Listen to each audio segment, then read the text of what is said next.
जंगलपुर गांव में एक राधा नाम की औरत रहा करती थी। राधा के पति को गुजरे हुए बहुत समय हो गया था। अभी भी राधा अपने और अपने बेटे का लालन पालन ठीक से नहीं कर पा रही थी। वो गांव के जंगल से लकड़ियां चुनकर गांव में बेचा करती थी। राधा का एक बेटा भी था, रमेश। एक दिन रात का समय था। राधा थकी हारी अपने घर आती है। माँ, आज खाने में क्या बनाओगी? बहुत भूख लगी है। बेटा रमेश, आज तो कुछ भी कमाई नहीं हुई है और घर में भी खाना बहुत कम है। कोई बात नहीं माँ, आपके लिए पूरा हो जाएगा। मुझे ज्यादा भूख भी नहीं थी, मैं पानी पी के सो जाऊंगा। रमेश की समझदारी और प्यार देखकर राधा की आंखों में आंसू आ जाते हैं। तू रो मत माँ, मैं बड़ा हो जाऊंगा तो बहुत बड़ा अफसर बनूंगा और हमारा एक बड़ा घर होगा और बहुत सारा खाना होगा। फिर हम पेट भर कर खाना खाएंगे। मुझे तुझ पर पूरा भरोसा है। देखते हैं भगवान और कितना निर्दयी हो सकता है। जो भी घर में बचा हुआ खाना है उसे तू खा ले, मुझे भूख नहीं है। और इतना बोलकर वो रमेश को गले लगा लेती है। अगले दिन जब राधा की आंख खुलती है तो बाहर बहुत बारिश हो रही होती है, जिस वजह से राधा की बाहर रखी सारी लकड़ियां भीग जाती हैं। हे भगवान, अब क्या होगा? हमारी सारी लकड़ियां तो गीली हो गई हैं। आज भी हमको भूखा ही सोना पड़ेगा। राधा ये सोचकर रोने लगती है और पीछे से रमेश आ जाता है। माँ, रो मत माँ, सब ठीक हो जाएगा। आप और मैं जंगल में दूसरे छोर तक जाएंगे। हमको कहीं ना कहीं सूखी लकड़ियाँ और खाने के लिए जंगली फल मिल ही जाएंगे।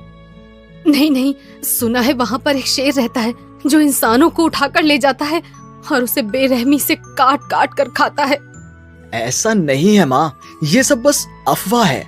किसी गांव वाले ने उसे नहीं देखा और हमारे पास और कोई उपाय भी नहीं है।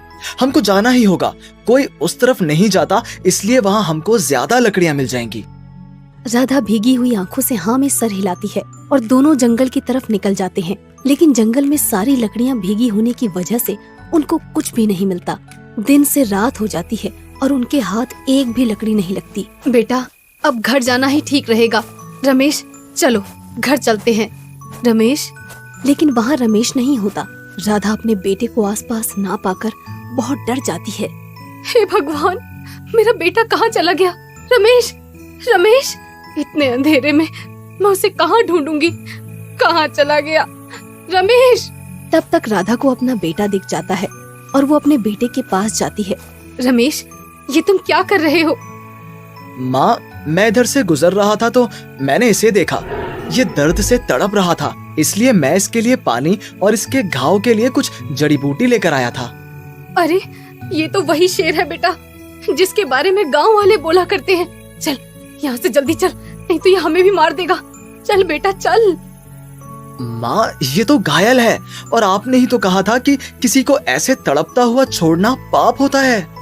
कुछ ही समय बाद शेर खड़ा हो जाता है और उसको देखकर राधा जोर से चिल्लाती है, हे भगवान! रमेश, तू भाग जा, इसे मैं रोकती हूँ। भाग जा बेटा, भाग जा। इतने में शेर कहता है, किसी को भागने की जरूरत नहीं है। मैं तुम्हारा कुछ नहीं बिगाड़ने वाला। तुम दोनों ने मेरी जान बचाई है। मांगो, तुमको उपहार स्वरूप क्या चाहिए? मुझे तुमसे कुछ नहीं चाहिए। बस आज के बाद तुम किसी इंसान को परेशान नहीं करोगे। मुझे बस यही चाहिए। वाह, बस इतना सा? मुझे पता है तुम यहाँ क्यों आए हो, लेकिन फिर भी दूसरों का सोच रहे हो। इतना बड़ा दिल किसी का नहीं होता, इसलिए मैं तुमको ये उपहार देता हूँ। ये एक जादुई चूल्हा है, जिसमें तुम जितना खाना पकाओ वो कभी कम नहीं होगा। और ये चूल्हा बस तुम दोनों की ही बात मानेगा। जो सच्चाई तुम्हारी आंखों में है, उसकी वजह से मैं यहाँ से जा रहा हूँ। अब से मैं बस शाकाहारी खाना खाकर अपना जीवन बिताऊंगा।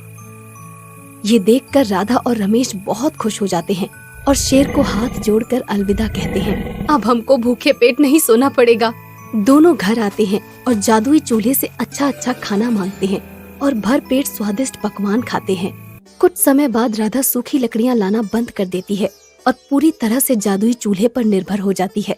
अब हर रोज का उनका इतना ही खाना बनता था जिससे वो पूरे गांव का पेट भर सकते थे, लेकिन खाने वाले 2 होने की वजह से सारा खाना बर्बाद हो जाता था। अब रमेश भी बड़ा हो चुका था, लेकिन उसे कोई फर्क नहीं पड़ता था।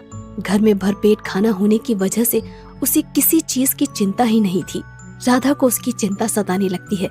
एक दिन, बेटा, अब तू इतना बड़ा हो गया है, अब तुझे अपनी जिम्मेदारी समझनी चाहिए। जा, कहीं जाकर नौकरी कर ले। ये जादुई चूल्हा पता नहीं कितने दिन तक रहेगा। माँ, ऐसी बातें मत करो। और जब घर में पेट भर खाना है तो काम करके क्या फायदा? मैं क्यों अपना पसीना बहाऊं? राधा कुछ न बोल पाई। एक दिन जादुई चूल्हा कहीं गायब हो जाता है और रमेश को कुछ समझ नहीं आता है कि आखिर वो चूल्हा गया कहाँ, या किसी ने उसे चुरा लिया है। हो ना हो ये गांव वालों का ही काम होगा। मैं अभी जाकर पता करता हूँ। नहीं, ये हम दोनों की ही गलती है। हमने अन्न देवता का बहुत अपमान किया है। अब उसका ही फल है कि चूल्हा गायब हो गया है। माँ, लेकिन अब हम क्या करेंगे?